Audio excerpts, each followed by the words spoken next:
Olá, bem-vindo a mais um vídeo. Eu sou Roberta Lima, a profissional responsável pelo canal aqui no YouTube e pelas outras redes sociais da Terapia da Criança. Os endereços ficam sempre aqui abaixo na descrição do vídeo. Fica o convite para vocês depois conhecerem também, tá?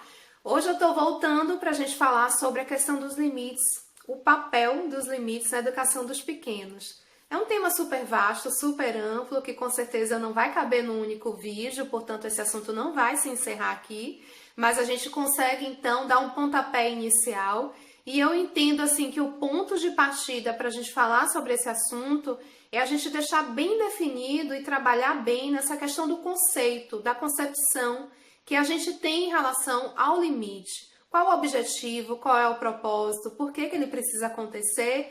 E além disso, é importante, e fica o convite aqui para todo mundo, para que a gente possa fazer uma certa varredura, uma autoanálise, no sentido de também da gente perceber qual é o sentimento que a gente tem quando a gente está dando um limite para uma criança. Como a gente se sente? De repente a gente pode se sentir meio angustiado, meio culpado, com uma certa insegurança em estar fazendo isso. Então é importante que a gente possa ter essa autopercepção para que a gente não caia nessa armadilha que muitas vezes a gente acaba caindo de associar o limite como algo negativo, como algo ruim, como algo que faz a criança chorar, que muitas vezes é algo associado também como se fosse uma forma de traumatizar a criança, né? Então é importante que a gente possa parar, refletir, ter em mente, na nossa mente racional, na nossa mente consciente, qual é o objetivo do limite, mas também a gente entrar na nossa parte emocional e tentar se perceber se essa parte emocional está congruente, está condizente com o nosso entendimento racional, tá? O entendimento racional, então, portanto, a gente tem que ter uma percepção muito bem esclarecida, gente, de que o limite é algo positivo, necessário, fundamental para o desenvolvimento da criança, para o desenvolvimento sadio da criança. Então, a gente precisa fazer essa associação positiva em relação à questão do limite. Tentar perceber que o limite é algo que a gente vai dar uma proteção para a criança, é uma forma de dar segurança, é um ato de amor. Muitas vezes a gente também faz uma certa associação de como se o limite limitasse a criança, deixasse ela limitada. Limitada no sentido de bloquear a criança, de bloquear a criatividade, de bloquear a energia da criança. E isso também é uma forma distorcida de perceber o limite. Na verdade, ele tem o propósito de delimitar. É como se através do limite a gente delimitasse um espaço para oferecer segurança a essa criança dentro daquele espaço delimitado por nós, adultos, que temos o discernimento suficiente para poder fazer, não é, essa ponderação. Então, nesse espaço delimitado, seguro, a criança teria a condição de ter a liberdade dela para explorar o ambiente, para agir, para conhecer o mundo, para se conhecer, certo? Então, é uma questão que só a forma que a gente encara, né? A perspectiva que a gente tem diante disso faz toda a diferença.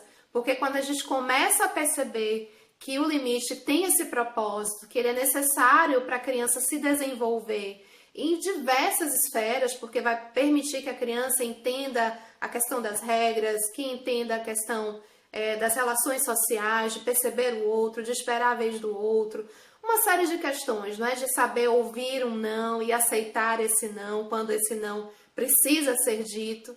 E uma outra questão também que as pessoas perguntam, os adultos ficam muito na dúvida, entendendo que o limite é importante, mas também entendendo que dar limite para uma criança muito pequena, que tem uma maturação cerebral ainda muito pequena, está imaturo esse cérebro, está com esse desenvolvimento ainda em processo, então tem uma limitação cognitiva até para perceber e ouvir e atender a ordem que a gente está dando, né, no sentido de ouvir aquele comando e conseguir memorizar e então fazer aquilo que a gente está solicitando.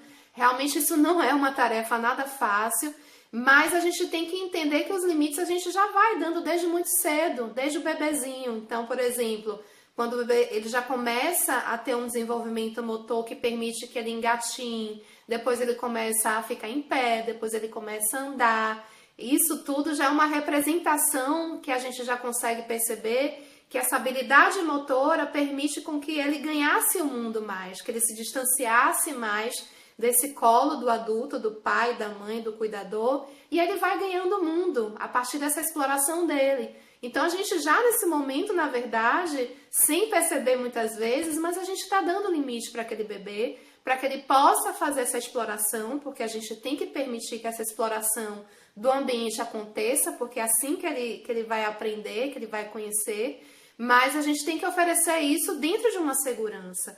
E aí, quando a gente oferece essa segurança, esse espaço delimitado, a gente já está oferecendo limite, tá? Mas é claro que existem estratégiazinhas, existem manejos que a gente pode fazer para conseguir conduzir de uma forma mais tranquila, de uma forma assertiva, essa questão de dar esse limite para crianças muito pequenas, que têm, portanto, uma limitação cognitiva para poder atender e entender isso de uma forma mais esclarecida. Mas esse assunto eu vou deixar para um outro vídeo para a gente falar sobre isso de uma forma mais específica. O vídeo de hoje, então, foi para a gente refletir, reflitam bastante, então, qual é o sentimento que vocês têm ao dizer não, se você sente culpa, quando, por exemplo, você passa o dia inteiro na rua trabalhando e quando chega em casa à noite você está ali com a criança e de repente ele faz alguma coisa que é necessário que você diga ou não, que você intervenha, qual é esse sentimento que você tem? Você muitas vezes deixa de dizer esse não que você sabe que é necessário, que realmente era algo pertinente, mas você deixa de dizer para não contrariar a criança, para não tornar aquele único momento que você está tendo naquele dia com a criança um momento conflituoso, então você acaba abrindo mão. Então presta bem atenção a isso, tá? Não fazer essa associação de que educar é algo que está equiparado a um ato de brigar, a um ato de entrar em conflito. Claro que a criança, a gente entende que o limite é importante para a criança, e a criança precisa, no final das contas, ela sabe que ela precisa disso, tanto é que o papel dela é de estar sempre ali testando para ver até onde ela pode ir, e ela vai precisar que você dê esse contorno bem delimitado. E é claro que a criança ela vai chorar, ela vai espernear, ela vai protestar diante do limite que você está dando, mas sempre procure enxergar pelo caminho assim da perspectiva da necessidade, da naturalidade desse processo, que muitas vezes não é fácil a gente lidar, mas que é algo que realmente é o caminho que a gente tem que seguir, é o caminho saudável de uma educação que vai permitir que a criança, nas pequenas situações, nas pequenas frustrações, ela possa entender uma série de questões que esse nosso mundo aqui que a gente vive requer que a gente possa transitar, então, de uma forma mais tranquila em relação às demandas que a vida vai nos apresentando. E isso é meio que treinado em doses mais homeopáticas, em questões mais simbólicas, não é? Mais pequenininhas, na infância. Então, se a gente não permite, se a gente não oportuniza isso para as crianças, na verdade, a gente vai ter uma dificuldade muito grande lá na frente, principalmente na adolescência, quando a coisa vem com mais força, tá certo? O vídeo de hoje foi esse, espero que tenha ajudado a vocês refletirem um pouco sobre isso. Nosso diálogo, nossa comunicação continua sempre aqui nos comentários, então podem fazer as perguntas dos comentários de vocês, que a gente continua o contato aqui. E inscreva-se no canal se ainda não está inscrito, se conheceu agora, seja bem-vindo, para a gente continuar mantendo o nosso diálogo aqui sobre infância, desenvolvimento, educação infantil. Muito grata pela atenção de vocês, até o próximo vídeo. Tchau, tchau!